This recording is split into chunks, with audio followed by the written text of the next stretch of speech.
Okay, and 3, 2, 1. What's up, guys, and welcome to the Frontline Network's Company of Heroes 2 World Championship Bronze matches.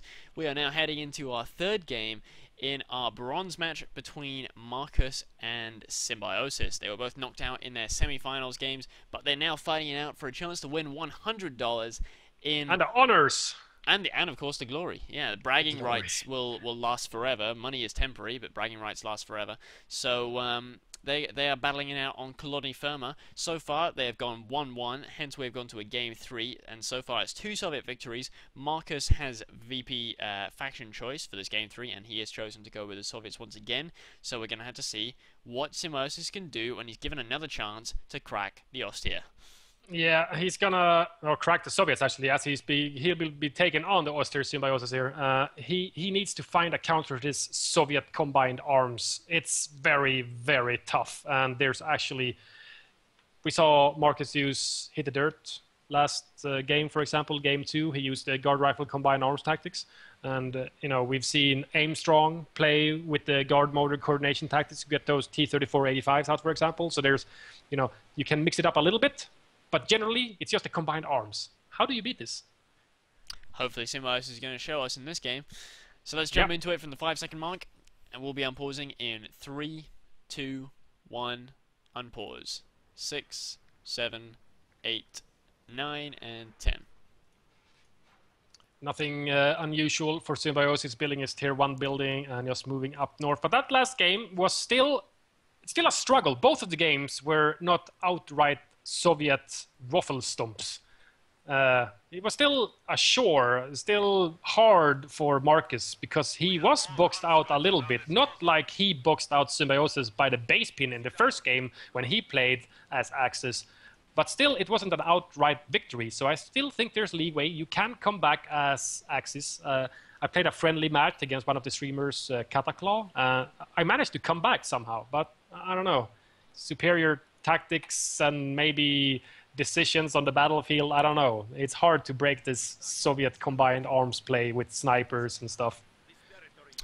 Yeah, I mean, we did see in Game 5 of the finals, Sepher actually managed to put on extreme early game austere pressure, and I think, you know, that is where the strength of the faction really lies, because in a lot of our games, even though we do see we either see a very quick Soviet victory via those M3s and, you know, just like constant M3s being thrown at your opponent, constant, bit like what Sepher did to Aimstrong, or we see a sort of a weaker opening from the Soviets when they're sort of getting a bit kicked around, and it's only when they begin to get those Su-85 and sniper combinations rolling, that's when it really begins to fall over for the austere player. But, you know, that Game 5 from Sepher, when he played the austere, did show that actually you can put on some enormous pressure, even against M3s and snipers in the early game.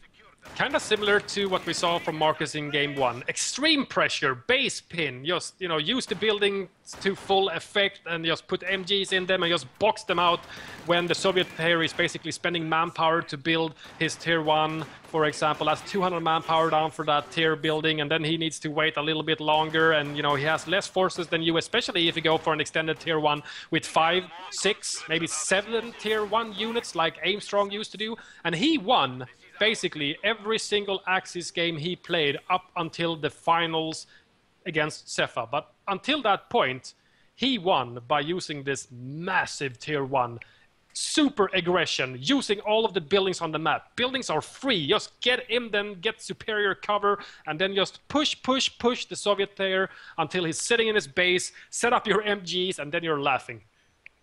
Yeah, he had a very strong strategy, and I think that strategy is still very potent of going for that longer tier 1. But you know, I mean, there's going to be an enormous amount of patching going on within the next sort of, you know, the first sort of 3 months after release. That's when you're going to see a lot of the balance patching, especially now that there are no more target tables. It's not going to be a case of waiting for 7 years for the game to get balanced. It's probably going to be that we can get at least a rough semblance of balance where we can get high-level players going 50-50 with different factions. You know, within the first year, I would expect that to happen, because there's just so few modifiers to have to deal with now. Yeah, exactly. They cut out the target tables, for example, which, yeah, you know, In some aspects, obviously, it's bad, in my opinion. In some aspects, it's going to be faster to patch and balance, probably. It's just the small things, the minor balance changes that you can actually have with target tables, etc. That's obviously eliminated. But I think it's still going to be possible to properly balance this. I want to mention that the MG was guarding the axis cutoff down in the south, and then it packed up. I was just going to comment on it and say, you know, he knows that the Soviet player, Marcus, is going to go for his cutoff. So his MG is there, and then it packed up and ran into the conscripts, basically. Oh dear, oh dear. So that's going to cost him basically all of the map control right now. He's lost the munitions in the north. He even lost his cutoff for a while. We do have some nice URA used on the conscripts up in the north, flanking that MG, forcing it to pack up again. And Symbiosis is sitting on one sector. It's second really one not being looking, connected. Looking pretty grim, actually. After all our talk about how Austere is strong in the early game, Symbiosis is sort of taking a kicking at the moment. The first M3 half-track is actually on the field, and the first Flamer is on the field as well, which he now retreats at a fairly healthy disposition. But as soon as that M3 lands, he's going to be able to garrison it and send it out and get himself his own little clown car. Yeah, as soon as these Flamers gets in the M3, it's going to be a problem for Symbiosis. He's got 3 Grants and 1 NG, but there, you know, there's 1 down south and 2 up here in the north, and this one down in the south trying to get the cutoff. Actually loses 1 man to a flamethrower combat engineer. He's trying to come back. He's cut off the fuel income from the north, but at the same time Marcus is in possession of both fuels. One of them now disconnected from the territories. Right now it's not looking good. That strong austere early game was just basically lost due to outpositioning. I think Marcus just basically outpositioned him. He came in from all angles and took all of the territories and caught the MG twice now with URA up conscript. I don't know about this. This is looking grim. Yeah, it's looking very bad right now for Symbiosis, but you know, you got to remember this is a player who is so used to being in a disadvantaged position. You know, this is nothing new to him, to being outcapped and outpositioned. He certainly hasn't taken any major losses yet, which is the key thing. Oh, he loses that now. MG to 1 lucky rifle shot from the combat engineers in that M3. It did take a little bit of health damage from 1 MG burst, but it easily got around it and managed to decrew it. That's going to force him to recrew with Grants, fairly pricey compared to Pios, for example, or Conscripts. But at least he didn't lose it and get it stolen. But the sniper now out from Marcus already at 6.5 minutes. It's a very quick sniper follow-up, and it's gonna punish Symbiosis. It's gonna really lay the hurt down on him. He's just coming in with the M3 again with the Flamers. He's not even going to get the Faust off. He's going to retreat due to the snipers moving up on him. He's got the BP up in the north and the munitions, but he basically has no fuel income. Wow, he actually lost that MG on retreat there. Is that the only MG he built so far? No, he has another one down in the south. No, he's got another one down in the south here. See Marcus nice laying early more mines. Yep, very nice very stuff. early. So he's spending his munitions on 2 Flamers, I guess, and then mines doing. No yes. Molotovs, for example, no Molotov munition sink. Yep, and he has only just now started to upgrade those DP light machine guns on his guards. Yep, guards on the field right now, just as the scout car from Symbiosis hits. He's going to be able to upgrade it, and there it goes. Upgrade is in, and he's going to be able to chase this M3, but does Marcus have 18-8s already? I believe he has already taken 18-8s, yes. Strong Axis force moving out with 2 Grants and a Pio squad combined with this scout car upgraded with the 2cm autocannon going after these conscripts, not doing much damage to infantry anymore after the closed beta nerf, I believe it was, because before it was basically, you know, why not get the 2cm? It kills everything anyway. Yeah, it used to be a lot more like the PE armored car, which is basically exactly what it looks like, and which is pretty much an all-purpose. Here is a vehicle which will absolutely destroy infantry and light vehicles and anything else on wheels. But now it's much more specialized, and I think it's better that way. But it does tend to get beaten up pretty badly by those guard rifles. I think it needs a bit of an armor buff, maybe, for example. It feels like the M3. I'm sure the stats are very similar, or maybe even the M3 is more lightly armored, but it just feels like the scout car from the Axis players, they just get basically teared up by anything. 18-8s do so much damage. The health pool must be, the HP points must be quite low on it. Yeah, they are fragile beasts, you know, those tier 2 Squishy. vehicles.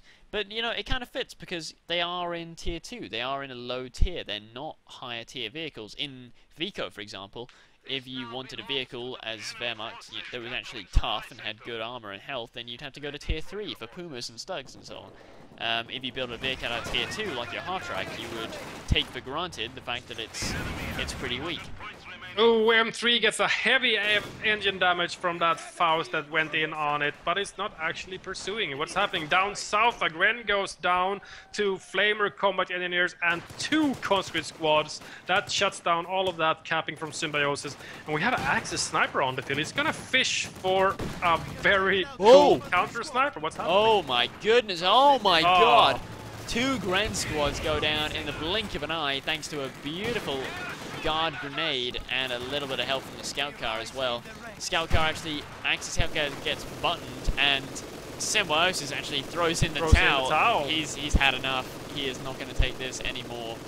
Wow. Look at all the flanking conscripts and combat engineers at the MG in the church, and that AC was buttoned by the guards, and the PTRS rifles would easily be able to kill it. Even if he killed the M3, I don't know, he probably didn't really have much of an in left in this game. There was also a stolen MG42 from Marcus that he could turn against the Axis infantry, and he basically had no fuel income for a large part of the match, which basically meant that he's gonna be stuck in tier 2 forever, and that wouldn't work. Yeah, it was a very tough situation with Symbiosis, but it does look like he hands over that 3rd place bronze match position. He does give it up to Marcus, who is now the recipient of the $100 3rd prize. Of course, it was Seth who received the 2nd prize for $200, and Aimstrong who received that prestigious $1,000 prize. We'll try and get him on for a cast a little bit later on to talk about maybe some of his strategies, maybe see some of his newer games that he's played recently, and maybe he can tell us what he's going to do with all that cash. But thank you guys for watching our little live cast tonight, or if you're watching this on YouTube, thanks for watching it there on YouTube as well. Do like it or send a comment there and let us know your thoughts.